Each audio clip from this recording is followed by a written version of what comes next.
Good afternoon. It is Tuesday, January 31st. And work was slow to the effect that I got to clock out like halfway through my day. They're just like, hey, you want to leave? And I'm like, I do.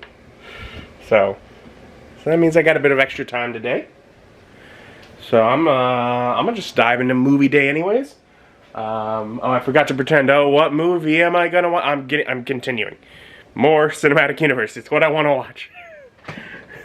I started Phase 2 last week with Iron Man 3, which I had seen before, and this week is Thor: The Dark World, which I have not seen before. In fact, all I know about it is from one of the Iron Man 3 bonus features, which is a little snippet of like behind the scenes, like to promote the next movie. Because like these are in a box set, but like a lot of the presentation of the actual, Blu-rays is like they just took the disc as if it were from the original release or some other release and just reprinted it into here. So like it had, so they'll have things promoting the next movie coming out. So there was a feature with that. And so from that I learned that while the first Thor was the idea of fish out of water, Thor on Earth, and getting used to that.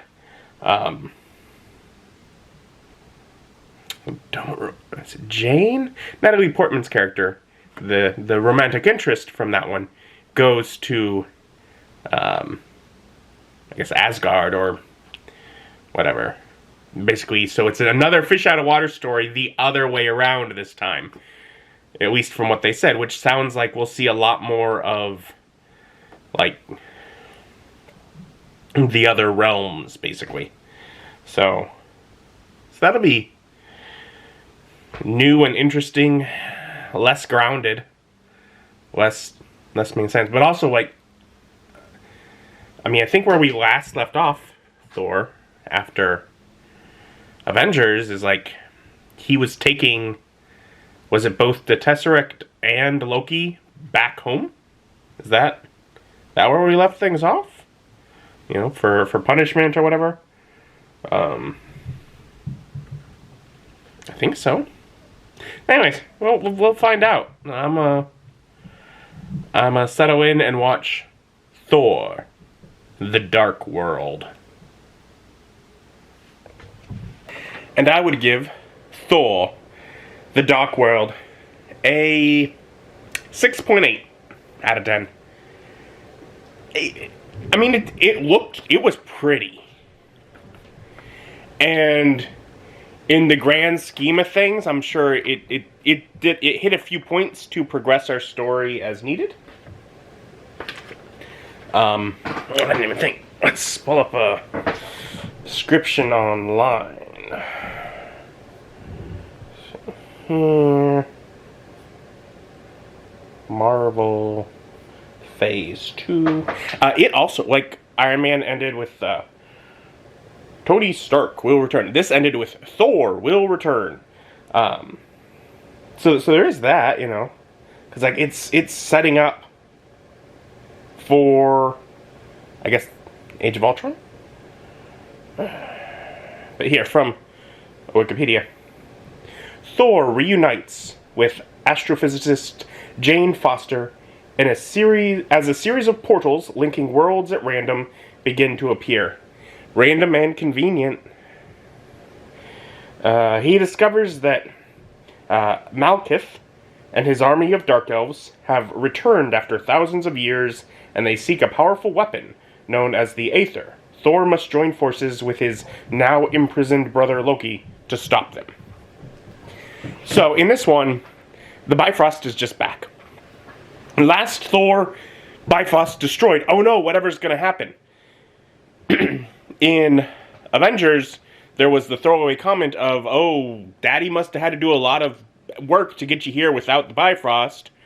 In this one, it's here. Don't worry, it's back. We're good. Um, I just felt like it deserved like more of a plot point of getting it repaired than it ended up getting. Oh well. In the first Thor, our bad guys sorta were the Frost Giants. Okay. In this, it's the Dark Elves.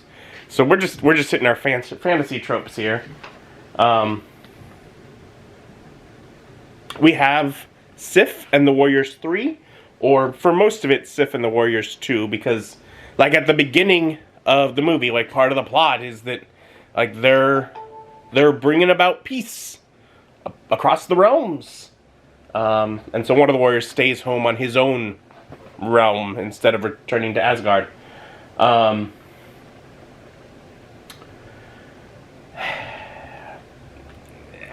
Jane Foster is working with her same little crew of folks, plus an intern, to Ian. His name was Ian. They did great. See, they introduced a new character, and they have one character keep calling him a false name, and him correcting them. Happens multiple times, repetition. I remembered his name. Doesn't matter, he's the intern. But I was able to remember it, I think, unless that's not his name, in which case I'm wrong. But, anyway, so they're working to, like, track down signals, and they find this signal.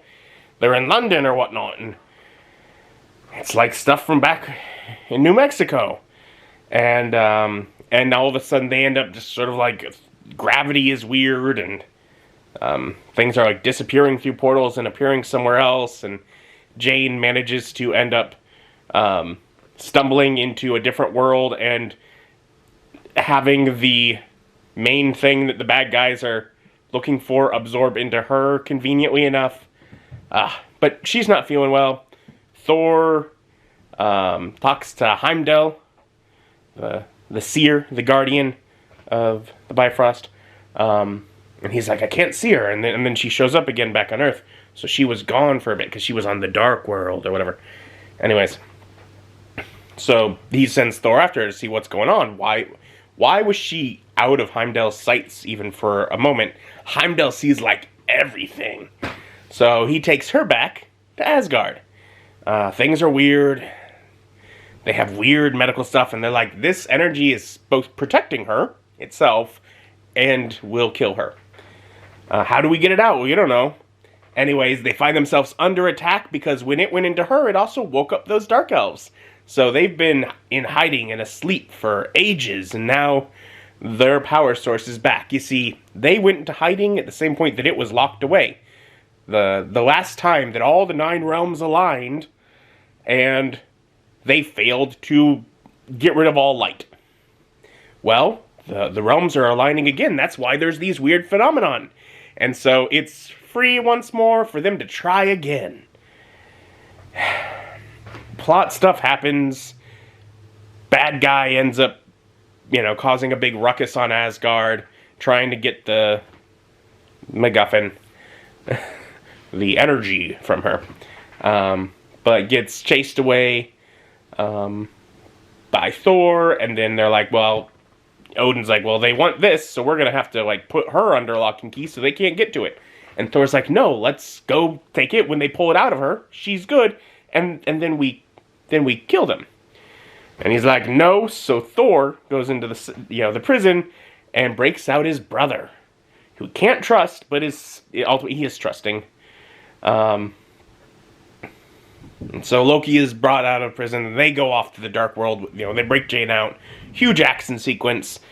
They end up on the Dark World, and things go kind of according to plan, except instead of killing them, once they pull the energy out of her, they escape, and then leave Thor and Loki and Jane to battle some of their minions. Loki saves his brother and dies in the process. Although we have seen, like, they even remind us plenty of times here, including with a funny Captain America joke, like how much Loki can just change his appearance to whatever he wants. So when his, color is leaving him and he's, like, dying and all that, becoming a corpse for his brother to walk away from, well, let's just say I don't think so. I think that was him just... He got his brother what he wants, and now he wants to be left alone to his own devices. So, being dead manages to accomplish that. So, Thor and Jane kind of wander off into some cave and happen upon, again, more coincidences. The stuff that they were throwing around when Jane had found the weird portals before she got sucked off into where the MacGuffin was. They find some of the stuff there, which means the portal must be around here. How convenient. Right where they ended up. Very convenient.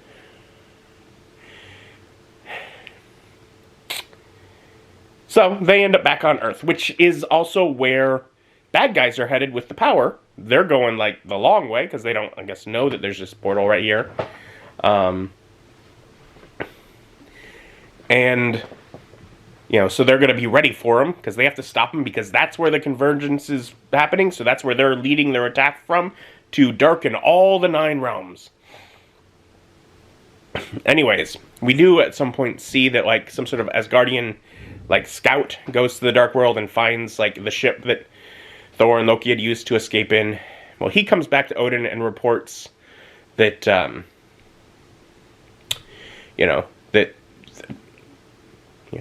Thor and Jane are gone, no sign of them, but they did find a body. Loki. Now, of course, in reality, we know that the person that came back and reported was not the person that they sent. They sent a person who found Loki, Loki killed him, and that's how Loki came back as assuming them, and that puts him right by Odin. Anyways, so, stuff happens on Earth. The bad guys come up. The science crew has, like, some devices that they rig to use to be able to attack these alien whatever people, dark elves. And they're, like, they're manipulating all the weird gravity and portal stuff. Cool. Roughly, but, you know, cool.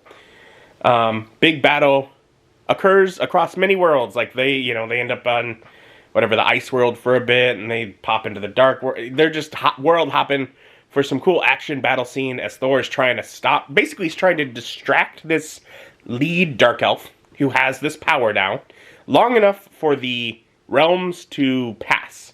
They're aligning, and then they're passing. It's like in Hercules, when all the stars align. That same kind of thing, only with the realms align.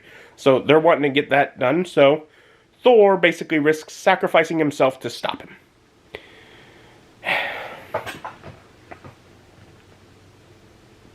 With, like, Jane's help, manages to succeed. They're like, you can't destroy the Aether, this power source, whatever. And he's like, no, but I can destroy you. And he does.